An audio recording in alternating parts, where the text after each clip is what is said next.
Hello friend, welcome to this channel. तो आज हम पढ़ेंगे एपिडोलॉजिकल फैक्टर ऑफ ड्रग अब्सेस्ट, जो कि शॉर्ट क्वेश्चन पूछा जाता है, जिसका मतलब है how to separate in any disease. मतलब कोई भी डिसीज ड्रग है वो कैसे फैलता है और कैसे हार्मफुल होता है, देन कैसे सेपरेट होता है वो हम इसमें स्टडी करेंगे। जिसका तीन मेन ट्रायंगल है, जिसको कह सकते हैं किसी पर्सन जो कि किसी भी एज का हो, जेंडर का हो, जिसमें फिजियोलॉजिकल, मेंटली या फिर टॉलरेंस टू ड्रग की वजह से कितना वो मतलब किसी चीज़ के मूड की सिचुएशन पर वो इरिटेटिंग होने की वजह से, पास्ट एक्सपीरियंस उसको किसी चीज़ का सैड है तो वो लेता है ड्रग, उसकी वजह से स्प्रेड होता है। देन ड्रग टाइप्स, कौन से टाइप का ड्रग है, then amount of taking, purity, how to drug is put into the body, time since the drug, कितने टाइम के लिए वो ड्रग लेता है, कितने टाइम तक बॉडी में होता है, किस टाइप से लेता है वो, then environmental, physical state and social setting, जो 3 टाइप के टोटल ये हमारे हो गए जिसकी वजह से ड्रग स्प्रेड होता है। देन हम पढ़ते हैं कि drug abuse is a multiple factor the intense by the biological, sociological, psychological and environmental factor, जिसमें हम टेबल बना हुआ देखेंगे। Epidemiological factor of drug abuse, जो कि host factor, agent factor and environmental factor के द्वारा स्प्रेड होता है। अब होस्ट फैक्टर में जो कि जेनेटिक्स के हमारे पेरेंट्स के हिसाब से आता है, तो भी मतलब मान लीजिए किसी के दादा है या फिर फादर है जो कि इस टाइप के कोई ड्रग या फिर ड्रिंक लेते हैं, तो उनका अगर जीन की तरह उसके बेबी में जाता है तो वो उनका बेबी भी अभी नहीं तो थोड़ा टाइम बाद लेगा तो जरूर बड़े होकर। देन बायोलॉजिकल एज या जेंडर रेसेस के हिसाब से फिर आता है, या फिर मेंटल हेल्थ, पर्सनैलिटी के हिसाब से आता है। देन हमारा होस्ट एजेंट, किसी भी ड्रग किस टाइप का है उस टाइप का भी एजेंट आने के, उसके क्लोज में रहने की वजह से जो भी आता है, ऊपर अवेलेबिलिटी इन द कोस्ट या फिर इतने ही पैसे में आ जाना, ऐसा कुछ उसकी वजह से आता है। देन हमारा आता है इन्वायरमेंटल फैक्टर, मतलब हम कैसे एरिया में रहते हैं, कैसे एरिया है वहाँ का, फैमिली किस फैमिली में बिलोंग करते हैं, या फिर आजू बाजू के लोग कैसे, हमारे नेबर, उसके ऊपर भी डिपेंड करता है कि कैसे ये 3 फैक्टर की वजह से ड्रग अब्सेस स्प्रेड होता है जल्दी से।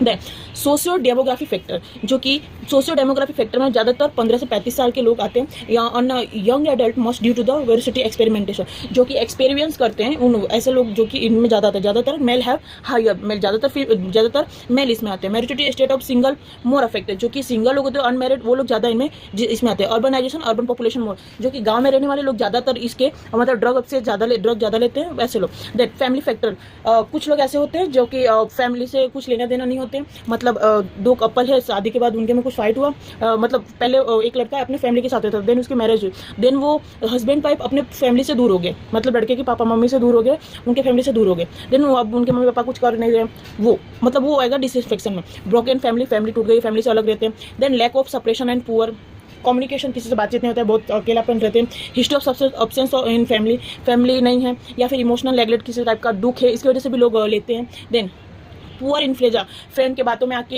हैबिचुअल हो गए कि हाँ चल ड्रग लेते हैं, तो उसकी वजह से साइकोलॉजिकल इफेक्ट, मतलब हाईली लेवल स्ट्रेस हो गया है, किसी को स्ट्रेस होने की वजह से कोई लेता है, या फिर डिप्रेशन में चले जाने से किसी का हार्ट ब्रेक भाई आजकल हो जाता है, वो भी लोग भी लेते हैं। कि मूवी में जिस टाइप से दिखाया जाता है कि मूवी में अगर किसी का ब्रेकअप हो गया तो वो ड्रिंक करते हैं, देन स्मोकिंग लाइक ये सब करते हैं, तो उसकी वजह से दुख कम होता है। But this is wrong side effect जाता है, जो कि वो लोग नीचे ये भी लिखा हो जाता है कि धूम्रपान हानिकारक फॉर द बॉडी, बट फिर भी एडवर्टाइज वो लोग करते हैं। देन हाई लेवल, किसी को पुअर कोपिंग स्किल है, या फिर मेंटल डिसऑर्डर है, बाइपोलर डिसऑर्डर है, वो लोग उसकी वजह से। देन सोशियो इकोनॉमिक फैक्टर, मतलब ज़्यादातर जो भी हम ये जो हमारा सोशियो इकोनॉमिक फैक्टर है वो हम हर जगह इन्वॉल्व कर सकते हैं, तो हमारा प्लस पॉइंट है। मतलब पुअर्टी, अनएम्प्लॉयमेंट, मतलब ज़्यादा आप किसी ड्रिंक करते हैं या फिर ऑलवेज डिसअपॉइंटमेंट, ये सब में रहते हैं तो आपको अनएम्प्लॉयमेंट, नौकरी जाने की भी चांसेस रहती है। Then lack of recreational facility, support and community engage, मतलब कोई भी आप ये सब करेंगे, मतलब अगर आपकी फैमिली है, देन आप डेली ड्रिंक करते हैं, देन उसके साथ भी फाइट होगा, देन आपके में इशू आता है एंड फाइट होता है। Easy to available, low cost, और ये कम भाव में मिलने की वजह से भी लोग ज़्यादातर इसका ड्रग प्रीफर करते हैं। Then culture and environmental factor, culture, acceptance of alcohol, tobacco and opium alcohol, मतलब जो जल्दी से अवेलेबल हो जाता है। एंड कुछ लोग तो मूवी में एडवर्टाइज देख के, या फिर उसने वो ड्रिंक किया था ना तो मुझे भी ये करना है, नहीं मूवी में वो हीरो रणबीर कपूर XYZ कोई भी हीरो ये कर रहा था, ड्रिंक वो कर रहा था, तो वो देख के भी लोग होते कि नहीं मुझे भी ये ट्राई करना है। बायोलॉजिकल एंड जेनेटिक फैक्टर, मतलब फैमिली की हिस्ट्री में कोई अगर कर रहा हो तो उससे देख के लोग ज़्यादा होते हैं।